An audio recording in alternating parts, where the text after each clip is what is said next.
Hi everyone, my name is Rebecca, and today I have the ZLX G2 series. I'm going to show you how to set it up for Bluetooth streaming, Bluetooth linking for stereo streaming, and to control your speaker with the QuickSmart app. Please check the description for the chapter link so you can jump around as needed in this video. To get started, just push and hold the Bluetooth button. You will see the pairing screen comes up with the code for the speaker. Open up your phone of choice and go to the Bluetooth menu. Find your speaker and click it to connect.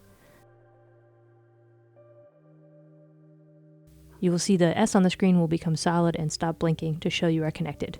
And you can also see the audio signals. To set up for streaming to both speakers, all we need to do is enter into our DSP using the knob and scroll to Bluetooth. And click Link Speakers. Do the same thing on our other speaker and click Link. They will say linking speakers. Once they are connected, the text will change to unlinked speakers, showing that your speakers are indeed connected. Let's back out so you can see now that we have audio here on this one, and we also have audio here. For stereo, you simply need to go back into the menu and go back to Bluetooth here and click Link Route. And we need to set the speaker to be our right speaker. And I'm going to reach over here and do the same. Navigate to Bluetooth, and under Link Route, I will change this to my left speaker.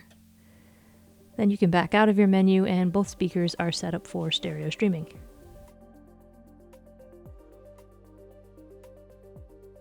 Next up is control. To control your speakers remotely, download our QuickSmart app. Check the links in the description below for that tutorial. What you need to do is see this Bluetooth symbol here on our screen.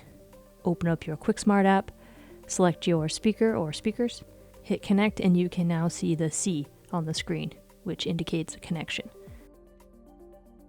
So you're paired.